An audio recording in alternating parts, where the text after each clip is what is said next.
So is everybody ready? So today's lesson, we are talking about elevated to influence. And we're talking about Esther. This is the school lesson for tomorrow. And as I always say, if you didn't study your lesson yet, now is a good time to know what your lesson is about. So, it was talking about Esther. And what I'm going to do is I'm going to go back. Um, well, I'm going to read the scripture for this Sunday, but I'm going to actually go back to last Sunday's lesson, which was also about Esther. And we'll just kind of go and bring it up to date. Because it's kind of sometimes if you miss last Sunday's lesson, it doesn't really make sense. So that's okay with everybody. That's what we're going to do. Um, if it's not okay, I'm sorry. Uh, okay, so this lesson is coming from Esther chapter 9. If you have your Sunday school books, you can follow along, and if you don't, you can just listen. Uh, and it starts at verse 1, and I'm just going to read the scripture that's in the book. I'm not going to read the whole chapter. It says, now in the 12th month, that is the month Adar, on the 13th day of the same, when the king's commandment and his decree drew near to be put in execution, in the day that the enemies of the Jews hoped to have power over them, though it was turned to the contrary, that the Jews had rule over them that hated them, the Jews gathered themselves together in their cities throughout all the provinces of King Ahasuerus to lay hands on such as sought their hurt. And no man could withstand them, for the fear of them fell upon all people. And all rulers of the provinces, and the lieutenants, and the deputies, and the officers of the king helped the Jews, because of the fear of Mordecai fell upon them. For Mordecai was great in the king's house, and his fame went throughout all the provinces. For this man Mordecai waxed greater and greater. Thus the Jews smote all their enemies with the stroke of the sword and slaughter and destruction, and did what they would unto those that hated them. Then said Esther, if it please the king, let it be granted to the Jews which are in Shushan to do tomorrow also according unto this day's decree, and let Haman's 10 sons be hanged upon the gallows. And the king commanded it so to be done. And the decree was given at Shushan, and they hanged Haman's 10 sons. For the Jews that were in Shushan gathered themselves together on the 14th day also of the month of Adar, and slew 300 men at Shushan. But on the prey they laid not their hand.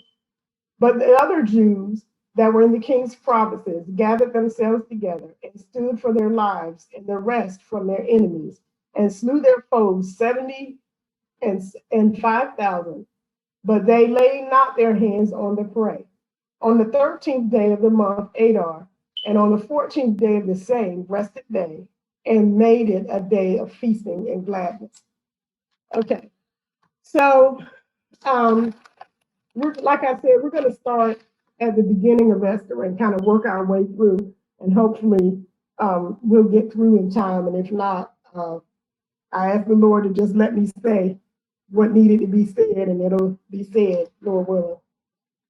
So Ahasuerus was the king, and he reigned a large region of land.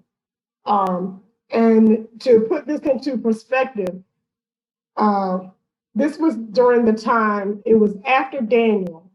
And so the Jews were no longer in captivity per se, but it was before Ezra and Nehemiah. So they had not come back to their land, to Jerusalem. Jerusalem was still in destruction, but they were allowed to live in a lot of them, the Jews had decided to live where they were. And especially in Persia, because they were living so well, they were like, why would I go back? So this is where Esther was. Um, and so at the time, King Ahasuerus had a wife, Vashti, and he asked her, she was very beautiful, and he was having a feast, and everybody's eating and drinking, and he's got people from company, and you know how you got company come in. and he wanted to show her off. And so Vashti, for whatever reason, decided she didn't want to come. And so um, the king decided, or his advisors decided that something had to be done. Um, and they decided that the king would no longer, she would no longer be able to come into the king. Why do you think, and anybody can answer, just unmute and answer, why do you think that they decided that they had, why did they have to do something about that? Anybody?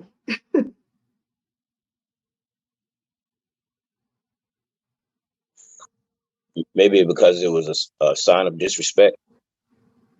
Okay. So, I'm sorry, was somebody else, did somebody else want to say something? Yes, it was a sign of disrespect, but what the fear that if she did it to him, all the other leader wives will be doing the same thing. They'd be following suit, and it will be a disrespect to the men's. Right. So they were watching, and whatever happened with King Ahasuerus, the other people are watching, and they would do the same thing. And so, especially if you're married, even today, people are watching to see how spouses treat each other, right? And so, um, Deacon Facing, people are watching to see, if you sit in the dining room, they're watching to see whether you say, Sister Maureen, bring me something to eat, or whether you say, can you bring me something to eat, please? And then when she bring you the plate, they're watching to see if you say thank you or whether you just dig in, right? They're watching to see how you treat each other. Because sometimes, and a lot of times you say, well, it's none of their business what I do with my husband or what I do with my wife. But sometimes you don't know if they're having trouble in their marriage, or they don't, they're kind of undecided what to do. You don't know if they're watching you to see how they should act in their own marriage. So you have to watch how you treat each other. You shouldn't treat each other poorly anyway, but especially in public. And sometimes, your spouse may ask you to do things that, because she very obviously she was uncomfortable, or she didn't want to do whatever he asked her to do. And sometimes our spouses ask us to do things that make us uncomfortable, but it's all in how you react to that. I remember one time Telly asked me to go, and he knew this pastor, and his wife wanted to meet me. And he said, well, can you go meet her? She's asking to meet you. And I'm not, I get kind of anxious when I have to meet new people. I don't like meeting new people. I'll just tell you, and people say, oh, that's what's wrong with her. I'm just weird about that. I'm not too good with meeting new people. And so I kept saying, well, you're going to come, right? And he's like, no, you have to go by yourself. And I'm like, what do you mean I got to go by I got to meet this person by myself? What do you know? And there was a lot of, you can do it, it'll be okay going on. But I went and did it even though I was uncomfortable with it because he asked me to. And so sometimes as spouses, even though it may make you uncomfortable, there may be a reason why they ask you to do things. So, and like I said, people are watching, so you have to be very careful how you respond. Even if you don't like that, don't respond in public. Wait till you off on your own. So anyway, obviously she didn't make the right decision, and they kind of put Vashti away. And so now he wanted a new queen, somebody who was gonna, be very beautiful, but also be able to withstand what he needed as a queen. And so they set the decree out, and I'm going through this kind of fast because, like I said, this is last week's lesson. So they sent the decree out, and Esther was one of the people that was chosen to go before, to go with them to see if she could be the queen. Now, Esther and Mordecai, what was their relationship? What was they were related to each other, but what was their relationship?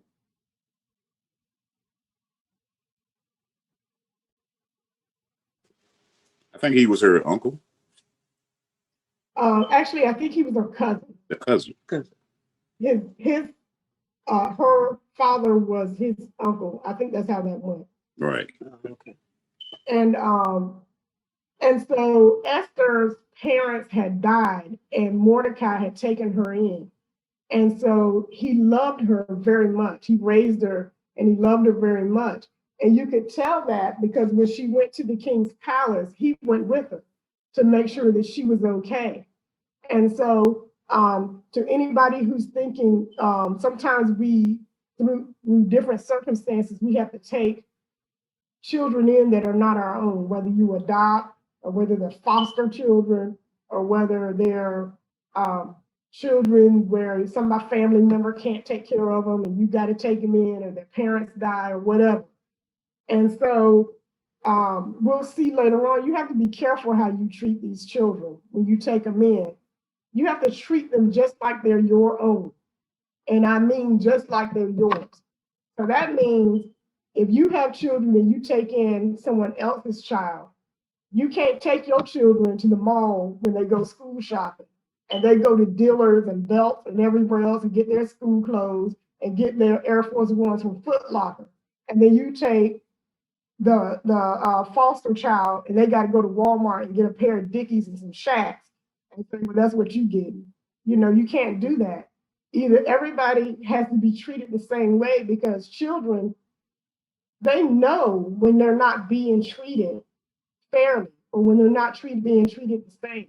They know that. I don't care how young they are, they know it. And so you have to be very careful. If you don't think that you're able to do it, then don't even let somebody else raise them or whatever. If you don't think that, because it affects them for the rest of their lives, they're going to remember that. And so Mordecai had taken Esther in, and he sat there by the gate, and he made sure that she was okay. And there was a process by which the women were I should say the young ladies. I don't know how old they were, but they were obviously young maidens. They were virgins.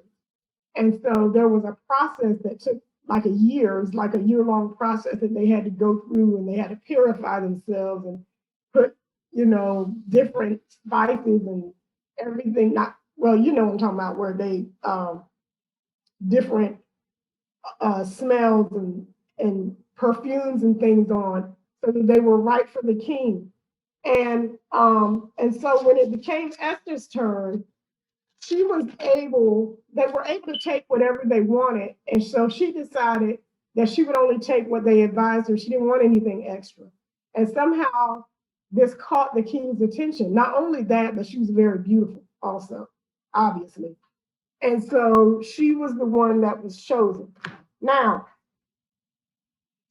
Mordecai, before she went in, he told her, he said, don't tell anybody who you are, that you were Jews. Don't tell anybody we're related. Okay? Why do you think he told her that? Why do you think he told her not to let anyone know who she was?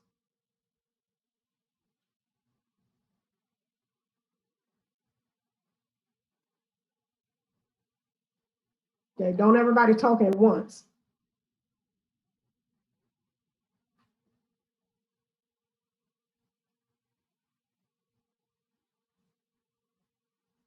I Okay. guess the easier answer is he didn't want anybody to know. Well, that's true. He didn't want anyone to know. And the Lord, at the time, it wasn't the right time for anyone to know that they were Jews.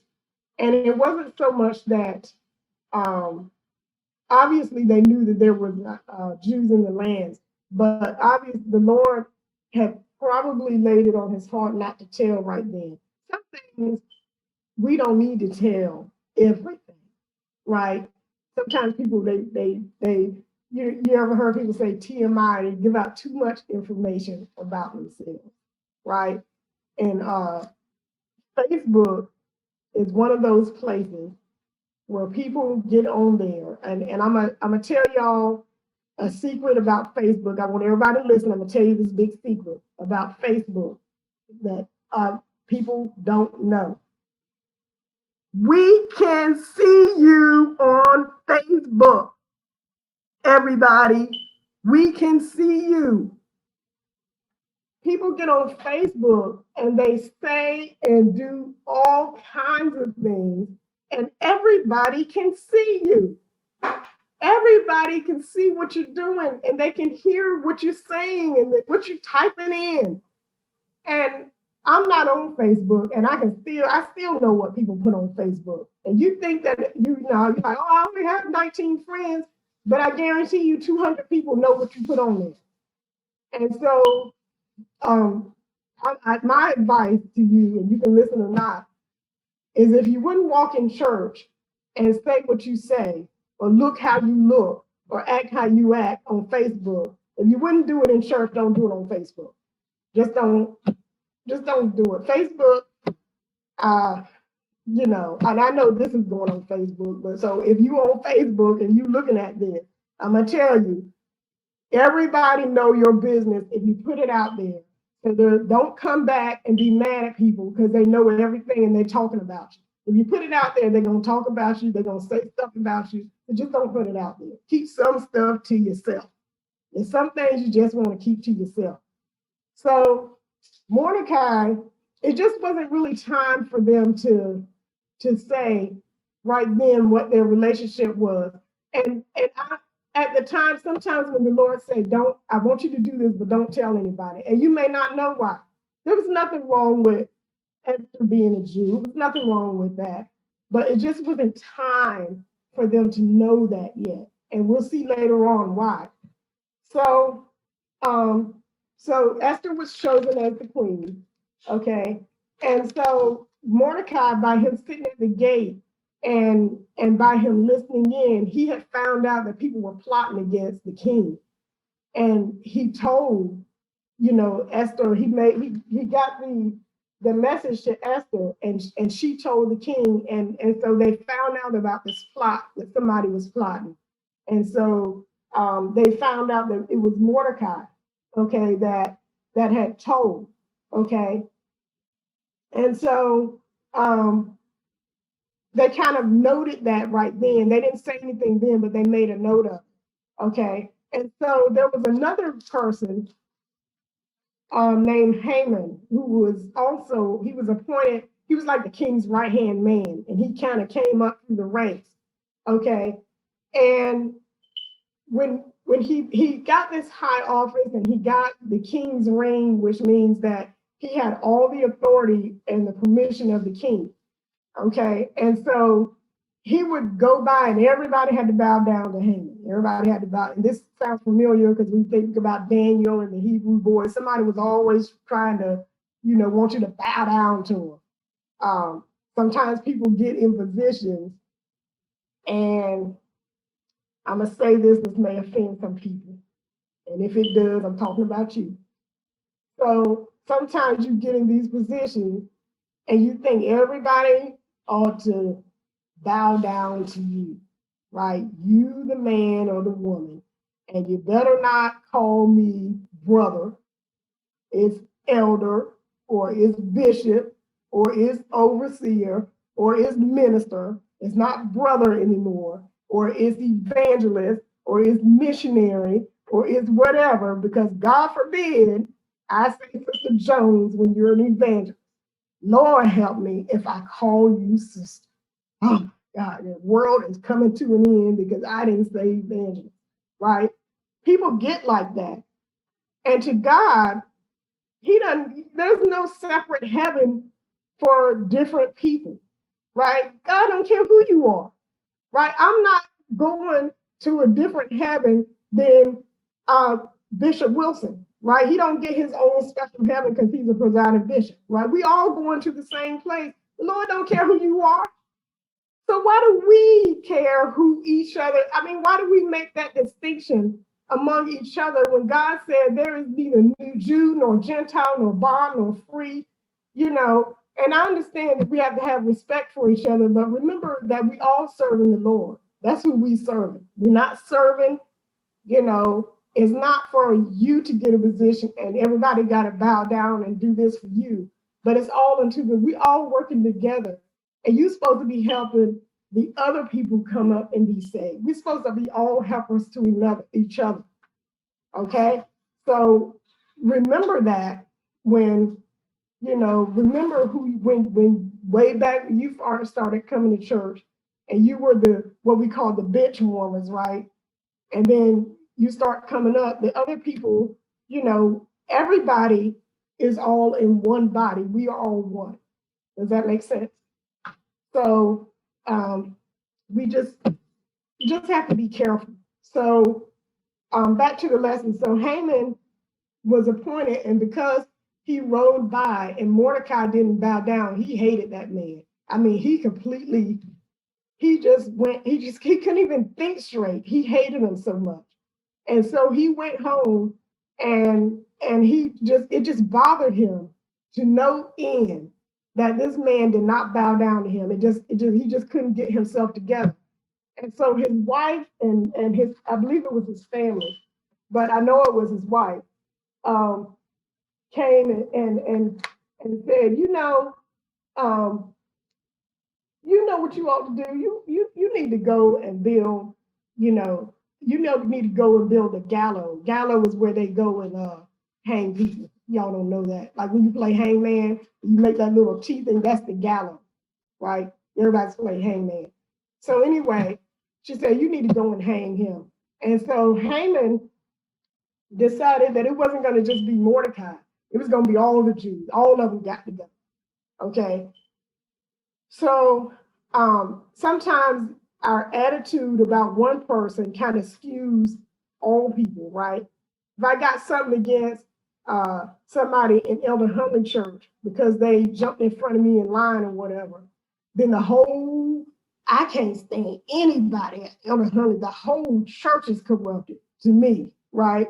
I don't like none of them down. You know, you say that I don't like none of them people down there. I ain't going back because of that one person. So that's how Haman was. And so his family, his wife decided that this is what he ought to do. She didn't say, well, it's just one man. I mean, we got to be kind of careful with family too, because sometimes with family, you know how you say, oh, the blood is thicker than water, and we stick together. Our family stick together. We the, whoever, we the Joneses, and we stick together. We all stick together. But when you're wrong, we don't stick together when you're wrong. I'm not going down with you. I told you, I'm not going to hell behind anybody. I don't care who you are. If you're wrong, right? Sometimes people stick together with family, even when they do things that are wrong. And you can't do that. So, what did Mordecai, so once Mordecai found out that Haman was going to have put out this decree to kill all the Jews, what was Mordecai, what did he have the people to do? Anybody?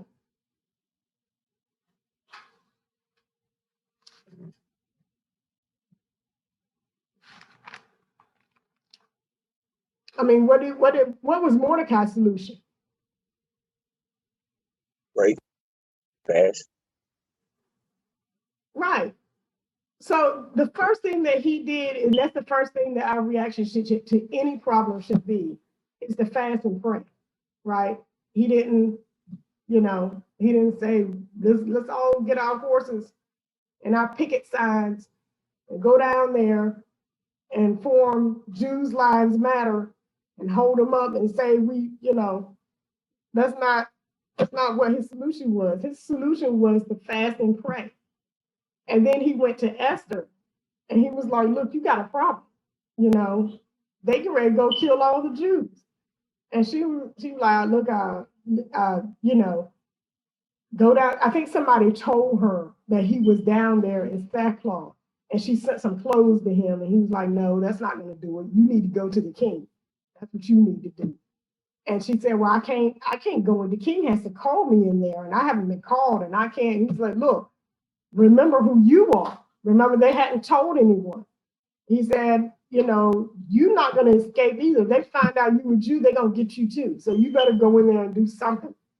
And so Esther called for everybody, all the Jews, to fast and pray. I want everybody to fast and pray.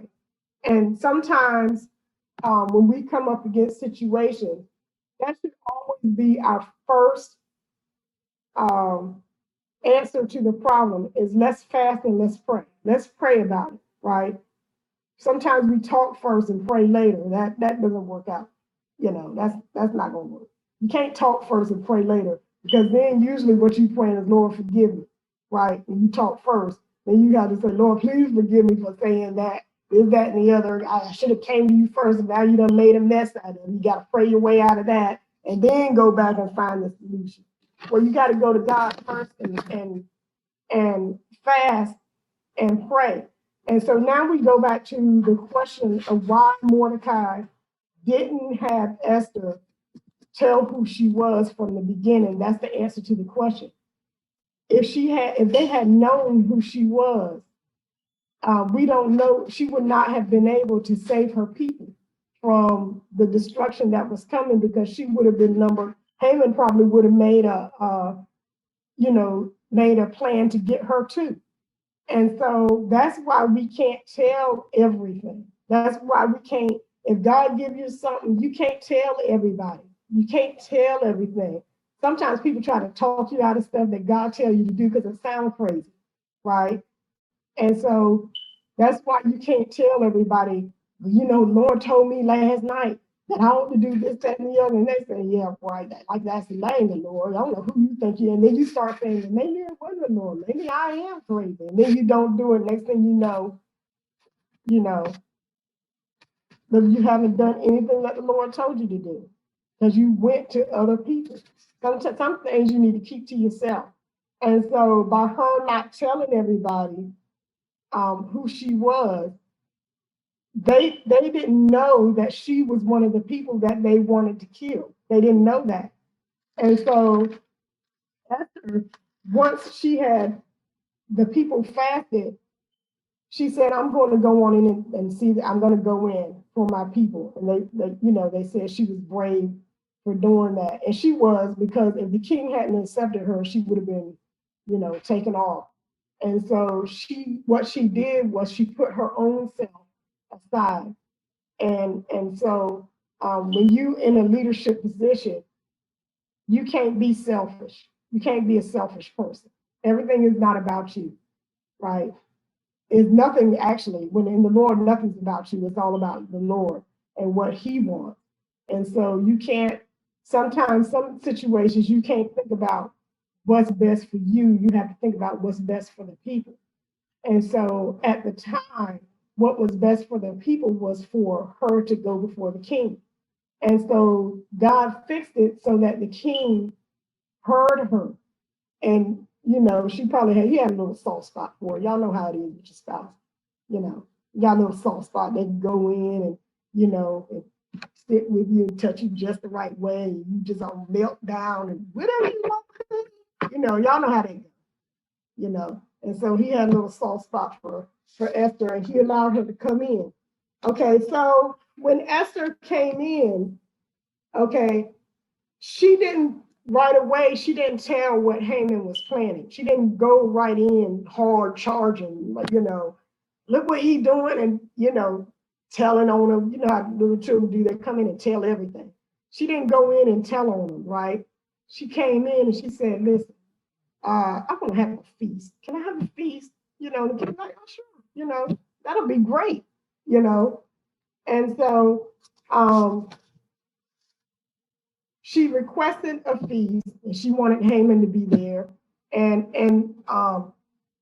at this point, the king didn't know, he didn't really, she had to be careful as to how she approached him because the way that she came and approached him was in a way that was not threatening to anybody, right? It wasn't threatening. Haman was happy, oh, look, the queen invited me in. He went and told everybody. And all these people, and the queen wanted me to come in. He didn't even know that she was a Jew, one of the people he wanted to kill, but he was just happy.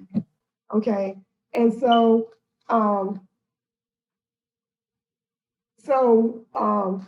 let me I just started talking, didn't even look at my notes. All right. So when the queen invited them in for the feast, the king said, well, what do you want? Like, you can have whatever you want. And she said, well, I want another feast tomorrow. It sounds crazy, right? You go in at a feast to ask for another feast, right? Sound like, why would you do that? But that night, the king couldn't sleep. And before we go into that, she had invited Haman, but he couldn't even enjoy it because he, and it was a great honor that he was in there, but he couldn't even enjoy it because he hated Mordecai so much. Can you imagine having that much hatred for people, for somebody? How much energy that takes to hate somebody that much that you can't even be happy because you hate them that much? And I hope, I don't know if you've ever hated somebody that much. I hope you don't now. Now that you're saved, I hope you don't hate anybody that much. But it takes a lot of energy to maintain that kind of hatred. And so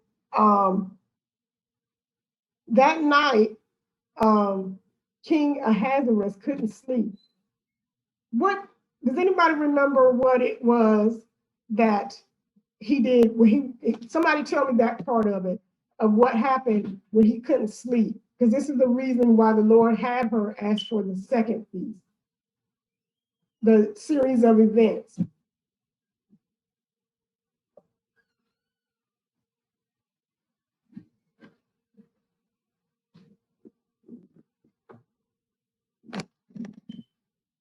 And for y'all who are following along, I think we're in chapter 4. I Last week's lesson. believe he had discovered the plot on his life that they was going to kill him. Then Mordecai had reported to him, and that's when he had discovered it that night when he couldn't sleep, I believe. Okay, so what happened was that night he was looking through his record book, and that's why it's good kind of to remember people.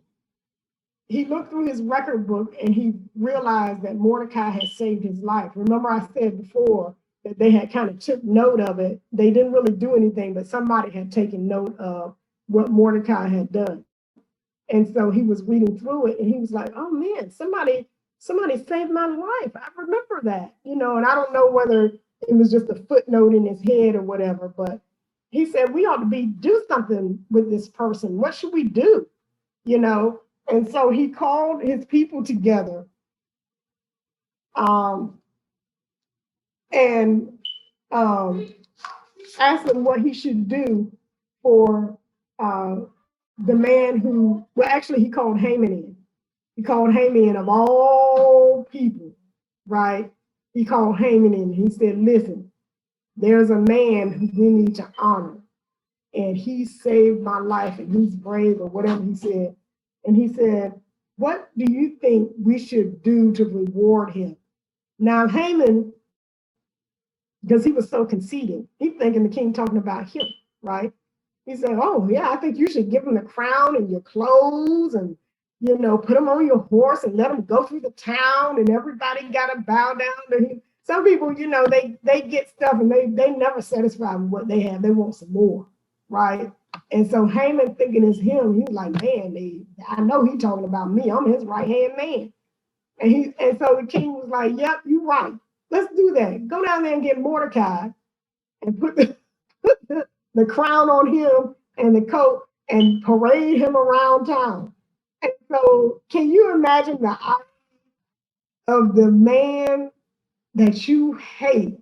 He couldn't even sleep at night. He hated Haman's Now, I mean, Mordecai, so much, he couldn't even think straight. And now he's got to lead this horse. And this man on this horse with the king's crown around the whole town, right? Can you imagine what Haman must have been thinking? I mean, he must not have had any teeth left because he had gritted his teeth so much. I mean, but he had to do it. And so, um, um, and at the time, Haman, when he was asking him what he should do, Haman at the time was putting those gallows in the courtyard for Mordecai. At that, you know, if you watch soap operas, you know, Young and the Restless, y'all know what they are, Bold and the Beautiful, whatever. It couldn't have been written any better than this. I mean, this is one of those scriptures that you read and you kind of imagine and you say, this, you know, it couldn't get any better than this. So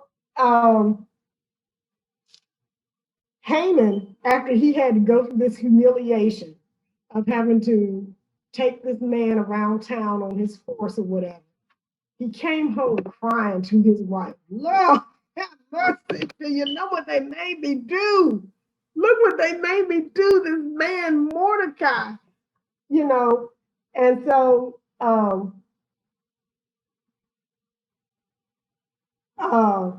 and before I go into what comes next, what was Haman's decree of how the Jews were to be, how he was going to take care of the Jews? Because he there was a way that he was going to have them taken care of. He wasn't going to kill them all himself.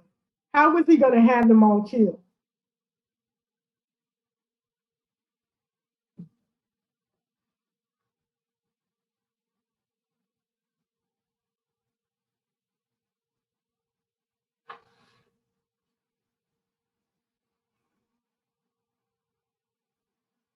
You can unmute and tell us.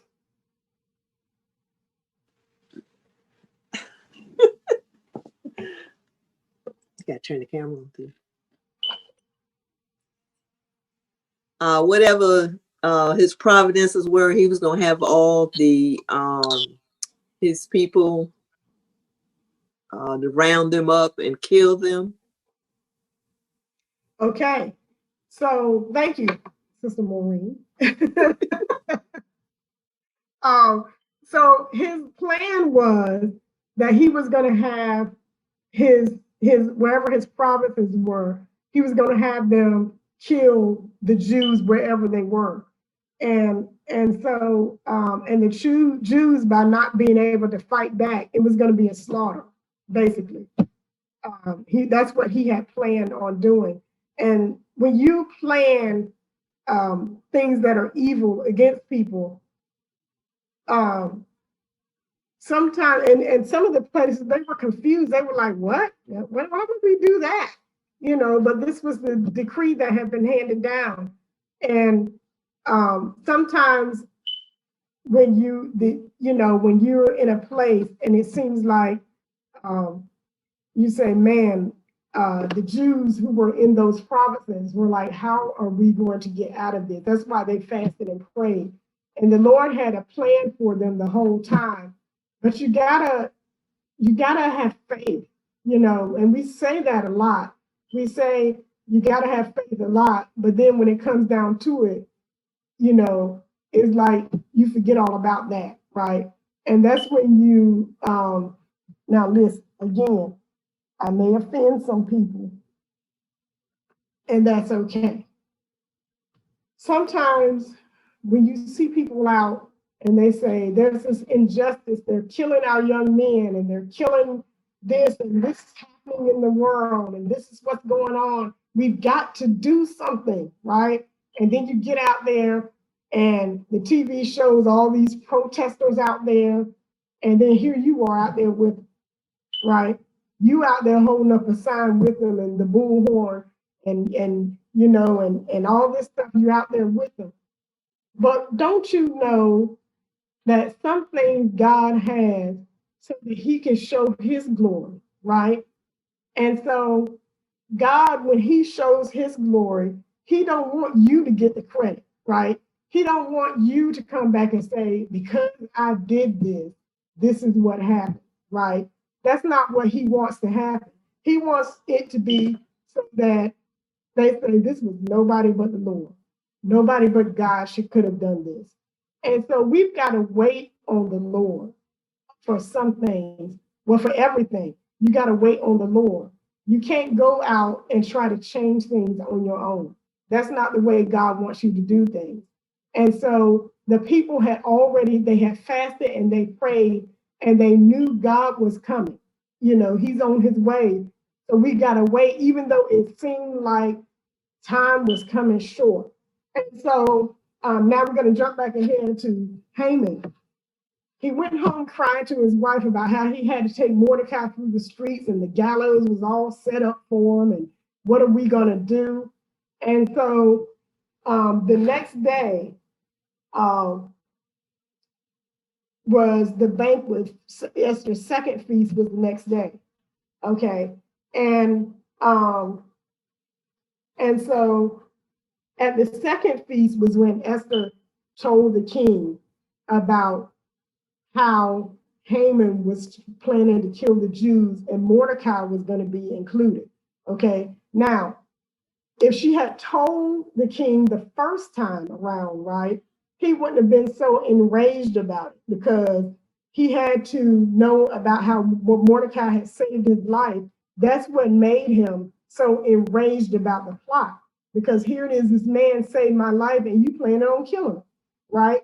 So y'all see how God had it planned out, how he had it planned where he had to wait until Esther had to wait until the king had that epiphany about Mordecai before she told what had happened, right? And so she finally told what the plan was, how Haman was going to kill um, Mordecai. And this is at the time where she finally told the king who she was, right? Now, I don't know how many years she had been in the palace before she finally told him who she was. And, but the king obviously realized that included her, right? And so he left, again, this is one of those soap opera moments. He left the banquet and he was angry, he was upset. So he got up and left. And so while he was gone, Haman went to Esther, right, and pleaded with her for his life, right? Because he knew that the king was angry and he fell on her bed because I guess they had the bed in the banquet hall or whatever. So he fell on the bed and he's pleading with her. And the king walks back in and he's in her bed. If you can imagine that scene, right? And so it didn't look good. It just wasn't a good look, right? And so the king, he was like, you're planning on killing Mordecai and now you got my wife too? I mean, what in the world are you thinking, right? And so then it was nothing. He didn't even want to hear it. I don't even know if Haman even tried to explain himself, but he didn't want to hear it. And so he had Haman hang on the same gallows that he had built for Mordecai. Okay, so sometimes when you plot, and I'm not going to say your enemies because this is something that we're to learn from, is when you plot against people, sometimes you reap what you sow anyway. And sometimes it come back on you. The same thing that you plotted for somebody else, it comes back to you the same way. And you end up getting what you plotted for somebody else. That's why you have to forgive people. And some things you just have to let it go.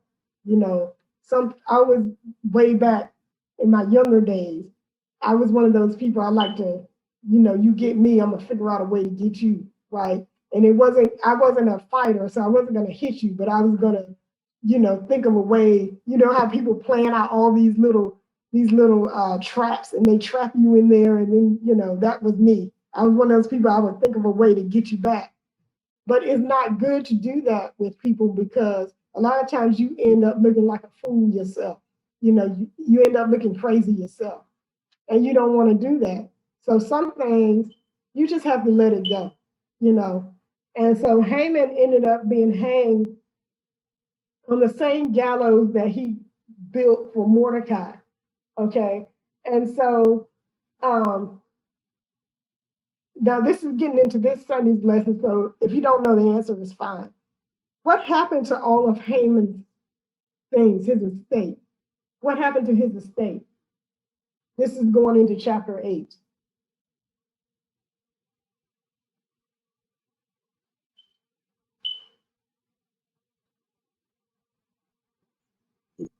Give it to Mordecai. Yes.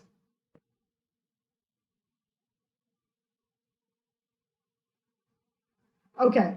So, and by his estate, I mean, remember Haman, if he was the king's right hand man, he obviously had money and he had land and all this stuff the king had given him, right? He had a wife too. Remember, the wife had been plotting with him, right? So, all of his things, all of that land and whatever it is that he owned went to Esther, right? And so so you say, well, he had a wife and he had 10 children, right? It says it in the lesson. He had 10 sons, right? And so by rights, you think, well, it should have went to his wife and his son. But this is what happens uh, when you have a family member and they're doing the wrong thing, and you, instead of telling them to do the right thing, you go along with the when they're doing wrong, you go along with them. Because some people will stick up for their child through anything, no matter what they've done, right? And you have a child, and he go down there. You have a son. Most of the time, it's son. Sometimes it's the daughter. They go down there and rob somebody, right, and get caught, and you in court, mad with the people, the store owners, because they call the police, right? Those people, what they got to call the police for and try to put my child in jail because he robbed them. You instead of saying you the one got yourself into this, you should have been home in the bed or at work or wherever they should have been. What were you doing down there anyway? Instead of telling them that, you go and get mad at the other people for calling the police like they ought to let your son rob him blind, right? And you go along with that, and you think God is with you because you saved. God ain't going along with you for that. You pray, Lord, get him out, Lord. Don't let him go to jail, Lord, please. And the Lord is saying, well, what you want me to do? What I can do is change your heart. I can change. You ask me to, the Lord is saying, I can change your heart, right? All I can do is help them see the errors of their ways, right? And nobody wants to see their child go to jail. But you got to think about what you're asking the Lord to do, right? You can't uphold people in their wrong. You can't do it. And so Haman's estate went to Esther. And then he called Mordecai in with Esther because now he knows that they're together, as their family. And he gave Mordecai the ring that Haman had. And remember, we said that the ring symbolized that it was like the king's signature. So whatever you said, it couldn't be reversed. So that decree that Haman had put out with the king's ring to have all the Jews killed, the king couldn't just go back and say, okay, we're gonna, that's not the law anymore. They can't go back and do that, right? So what he did was he said, okay, Mordecai, Esther, what do you think we ought to do? What do you think we should do? And so what Mordecai did was he gave the decree that the Jews could fight their battle, the battle to fight back against their enemies. Okay. And so that was the plan the whole time. Okay. And so the Jews, by them being allowed to defend themselves, they were able to defeat their enemies. Okay. And so now God had allowed all this to happen, right, to once again bring the Jews out, right, to show that he was their God.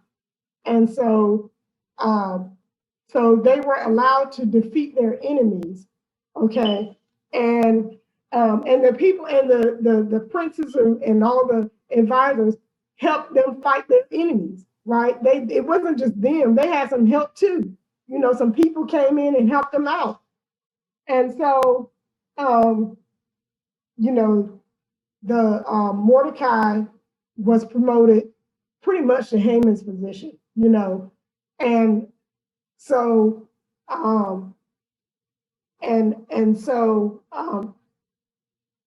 the Jews were no longer afraid, lived in fear for their lives, right?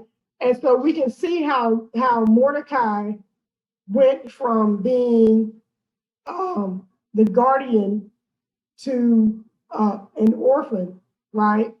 To being exalted to this position where he's the right hand man for the king, right? Through Esther. And all they had to do was do it the way God wanted them to do it. And at no time did they do it their way. They always sought the Lord, right? They always fasted and prayed and let the Lord lead them into what they had to do. Okay.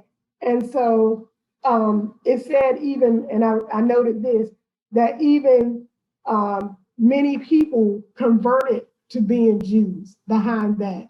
And so when you do things the way of the Lord, and this is what God wanted anyway, was people to come to him, right? That's the whole point. The whole point is not for you. The point wasn't for Mordecai to get the glory and get the king's ring. The whole point was that people started seeing the one true God. That was the whole point, right?